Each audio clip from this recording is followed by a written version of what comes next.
Assalamualaikum warahmatullahi wabarakatuh. Selamat pagi dan salam sejahtera bagi kita semua. Perkenalkan, nama saya Aswi Syamsul B. Saya dari kelas 2F. Di sini saya akan menjelaskan sedikit materi dari evidence based dalam praktek kebidanan, khususnya penelitian kuantitatif dan kualitatif, dan evaluasi hasil penelitian evidence dari berbagai macam metode, di mana dosen dari mata kuliah ini yaitu Ibu Susianti SST MKEP. Latar belakang, metode kualitatif dan metode kuantitatif juga sering digunakan sebagai penciri, penanda, dan pembeda antara antropologi dan sosiologi. Kesan tersebut muncul karena masing-masing disiplin ilmu tersebut terus-menerus mengutamakan metode secara konsisten. Antropologi sering menggunakan metode kualitatif, sedangkan sosiologi hampir selalu menggunakan metode kuantitatif. Jenis penelitian. Yang pertama, penelitian kuantitatif, yaitu mendeskripsikan menggunakan angka-angka dengan analisis univariat berupa persentase disajikan dalam bentuk tabel distribusi frekuensi. Kemudian, penelitian kualitatif. Hasil penelitian berupa catatan hasil observasi, transkrip interview mendalam, dan dokumen terkait berupa tulisan ataupun gambar. Adapun bagian dari sistematika proposal penelitian kuantitatif yang pertama yaitu pendahuluan. Di pendahuluan itu terdapat latar belakang, identifikasi masalah, batasan masalah, rumusan masalah, tujuan penelitian, dan kegunaan hasil penelitian. Kemudian yang kedua, landasan teori, kerangka berpikir, dan pengajuan hipotesis, yang mana di dalam terdapat deskripsi teori, kerangka berpikir, dan hipotesis.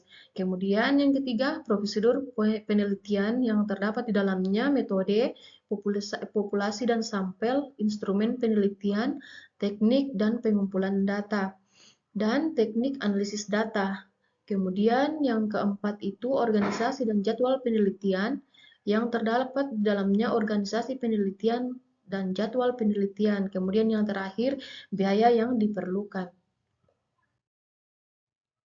Kemudian ada pun bagian dari sistematika proposal penelitian kualitatif. Yang pertama itu pendahuluan, yang mana di dalam pendahuluan itu terdapat latar belakang, rumusan masalah, tujuan penelitian, pertanyaan fokus. Kemudian yang kedua, kajian pustaka. Bagian dari kajian pustaka yaitu kajian pustaka dan hasil penelitian terdahulu dan kerangka berpikir. Kemudian yang ketiga, metode penelitian yang terdapat di dalamnya penentuan subjek penelitian, pemilihan setting atau latar belakang, kemudian teknik pengumpulan data, analisis data, dan teknik untuk mencapai keabsahan. Dan yang terakhir itu daftar pustaka. Evidence-based practice. Menurut Goode dan Pie Dulues 1999, praktik klinis berdasarkan bukti melibatkan temuan pengetahuan dari penelitian. Review atau tinjauan kritis (EBP) didefinisikan sebagai intervensi dalam pelayanan kesehatan yang berdasarkan pada fakta terbaik yang didapatkan. EBP merupakan proses yang panjang, adanya fakta dan produk hasil yang membutuhkan evaluasi berdasarkan hasil penelitian pada praktek lapangan. Bagian-bagian EBP yang pertama, tingkatan dan hierarki dalam penerapan EBP, yaitu tingkatan evidence disebut juga dengan hierarki evidence yang digunakan untuk mengukur kekuatan suatu evidence dari rentang bukti terbaik sampai dengan bukti yang paling rendah. Kemudian yang kedua, pengkajian dan alat dalam EBP. Terdapat beberapa kemampuan dasar yang harus dimiliki tenaga kesehatan profesional untuk dapat menerapkan praktek klinis berbasis bukti, yang itu pertama, mengidentifikasi kesenjangan antara teori dan praktek. Kemudian, memformulasikan pertanyaan klinis yang relevan, melakukan pencarian literatur yang efisiensi, Kemudian mengaplikasikan peran dari bukti, termasuk tingkatan atau hierarki dari bukti tersebut untuk menentukan tingkat validasinya. Kemudian mengaplikasikan temuan literatur pada masalah pasien dan mengerti dan memahami keterkaitan antara nilai dan budaya pasien. Kemudian diseminasi. Dissemination adalah suatu kegiatan yang ditunjukkan kepada kelompok target atau individu agar mereka memperoleh informasi, timbul kesadaran, menerima, dan akhirnya memanfaatkan informasi tersebut. Diseminasi juga biasa disebut sebagai proses penyebaran informasi yang direncanakan, diarahkan, kemudian dikelola, sehingga terjadi saling tukar informasi dan akhirnya terjadi kesamaan pendapat tentang inovasi tersebut. Kemudian, publikasi.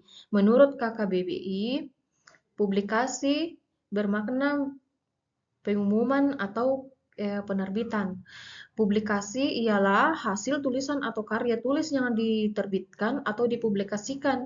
Kemudian kemajuan teknologi komunikasi mengubah segalanya termasuk publikasi penelitian.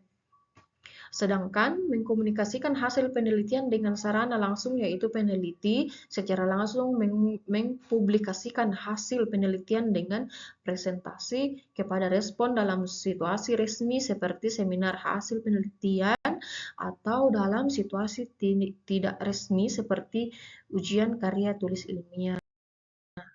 Demikian penjelasan saya sedikit tentang evidence base. Sekian dan terima kasih.